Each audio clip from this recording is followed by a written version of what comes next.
Hello বন্ধুরা, আপনাদের সকলকে মৌমিতাস মেকওভারে স্বাগত জানিয়ে আজকের ভিডিওটা আমার শুরু করছি। আজকের ভিডিওতে আমি দেখাচ্ছি কেরাটিন ট্রিটমেন্ট। আচ্ছা, তার আগে সবার কাছে আমি একটা মানে আমার কিছু কিছু জিনিস স্কিপ হয়ে গেছে, তার জন্য আমি ক্ষমা চেয়ে নিচ্ছি। আমি পরবর্তীকালে চেষ্টা করব যে যখনই যে ভিডিওটা বানাবো প্রত্যেকটা যাতে ঠিক করে আমি আপনাদেরকে শেখাতে পারি, আপনারা যাতে আমার ভিডিওটা দেখে কিছু শিখতে পারেন সেই চেষ্টা করব। এনিওয়ে, আমি আজকে দেখাবো কেরাটিন ট্রিটমেন্ট। প্রথমে যে ক্লায়েন্ট এলো তাকে খুব ভালো করে হেয়ারটা ওয়াশ করে নিলাম, ওয়াশ করে ব্লো ড্রায়ার করে নিলাম। আচ্ছা, ওই ব্লো ড্রাই যে করেছি সেই ড্রাইটা আমার স্কিপ হয়ে গেছে।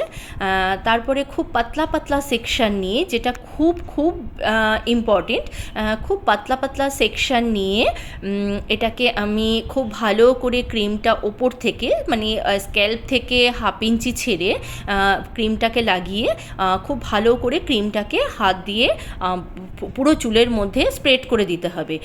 স্প্রেড করতে করতে ততক্ষণ স্প্রেড করতে হবে যতক্ষণ না নিজের মধ্যে ফিল হবে যে হেয়ারটা খুব স্মুথ হয়েছে। এবং হচ্ছে এটাতে আরেকটা জিনিস লক্ষ্য রাখতে হবে, আমরা হেয়ার যখন আমরা স্মুথনিং বা স্ট্রেটনিং করি তাতে আমরা যেই পরিমাণ ক্রিম দিই তার থেকে অনেক কম পরিমাণ ক্রিম এতে আমাদের লাগবে।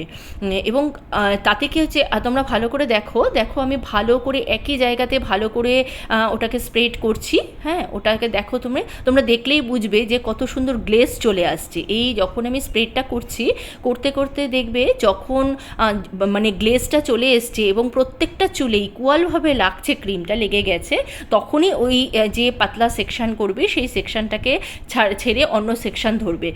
আদারওয়াইজ যতক্ষণ দেখবে যে চুলটায় এই গ্লেজটা আসছে না এবং নিজের ফিল হচ্ছে না ওই স্মুথ ভাবটা, ততক্ষণ তোমাদেরকে ওই ক্রিমটাকে পালিশ করে যেতে হবে হেয়ারটার মধ্যে। এরকম করে পুরো চুলটার মধ্যে ভালো করে তোমার 3-4টে ডিভাইড করে নিয়ে তার মধ্যে প্রত্যেকটা চুলের মধ্যে ভালো করে লাগাতে হবে। খেয়াল রাখতে হবে প্রত্যেকটা চুলে যেন আমাদের ক্রিমটা লাগে এবং যেই জায়গাগুলো ড্যামেজ আছে সেই জায়গাগুলোতে একটু বেশি করে ক্রিম দিয়ে সেই জায়গাগুলোতে আরও ভালো করে হেয়ারটাকে প্রেস করতে হবে। আচ্ছা, তারপরে কি হলো, তারপরে হচ্ছে বেশ কিছুক্ষণ ওটা প্রায় 30 to 40 মিনিট, সেটা নিজেদেরকে বুঝতে হবে। 30 মিনিটস তো মিনিমাম রাখতেই হয়, তারপরে এটা 40 মিনিটসও রাখতে হয় কোনো চুলের ক্ষেত্রে। যতক্ষণ না দেখবে ওটা ড্রাই হয়ে গেছে ততক্ষণ ওটা আচ্ছা, তারপরে আবার তোমরা 40 মিনিটসের বেশি রাখবে তা কখনোই করবে না। ওই 30 মিনিটস টু 40 মিনিটস এর মধ্যেই ওটাকে কী করতে হয়। তারপরে এটা কিন্তু আমাদের ওয়াশ হবে না, এটা কি করতে হবে, এটাকে আমরা তারপরে ড্রায়ার দিয়ে ব্লো ড্রাই করব।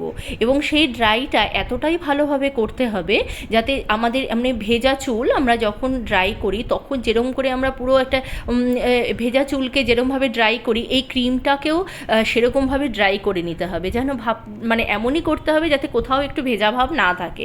খুব ভালো করে ড্রাই করে নিতে হবে, ওটা খুব ইম্পর্টেন্ট একটা পার্ট।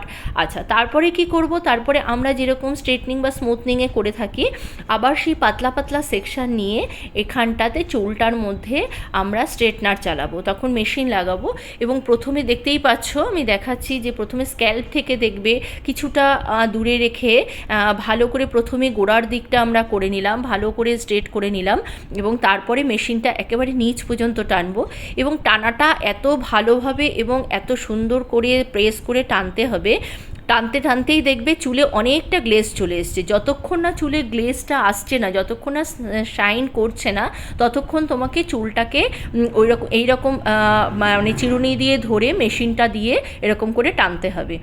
এই টানতে দেখবে তোমরা অটোমেটিক্যালি তোমরা নিজেরা যারা নতুন আছো, বিগিনার্স আছো, তারাও বুঝতে পারবে এবং যারা সবসময় করে তারা তো বুঝবেই। যারা বিগিনার্স আছে তাদের জন্য বলছি, এটা যতক্ষণ টানবে, দেখো আমি একটা জায়গায় আমি কোনো স্কিপ না করি জায়গাটাতে আমি দেখিয়েছি, আমি একটা জায়গায় একটা সেকশানে চুলটার মধ্যে আমি কতবার করে আমি মেশিনটা টানছি, দেখো কতবার টানছি, যতক্ষণ না আমার ফিল হচ্ছে যে ওইখানে গ্লেজটা এসেছে, হ্যাঁ ওইখানটা স্মুথ হয়েছে, ততক্ষণ পর্যন্ত আমাকে টেনে যেতে হবে। আর আরেকটা জিনিস তোমরা দেখবে যে অনেকেই এটা করে, একদম স্ক্যাল্প থেকে মেশিনটা বসিয়ে নিচ অবধি একেবারে টানতে থাকে। এটাতে করলে কি কী হয়, নিচ অবধি টানবে টানবে না তা নয়, কিন্তু তুমি যদি ছোট ছোট করে টানতে থাকো তাহলে দেখবে সেই ক্ষেত্রে অনেক সময় না চুল ছেঁড়ার ভয় থাকে এবং যে ক্লায়েন্ট থাকে তার ব্যথাও লাগে, এবং প্রেসটাও অত ভালো হয় না।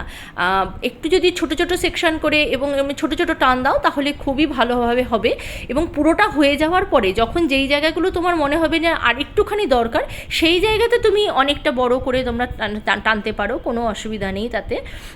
এবার দেখো ততক্ষণ এরকম করে টানতে থাকবে যতক্ষণ না তুমি নিজে স্যাটিসফাইড হবে এবং পুরো 100% গ্লেজ আসছে। গ্লেজটা আসাটা খুব জরুরি।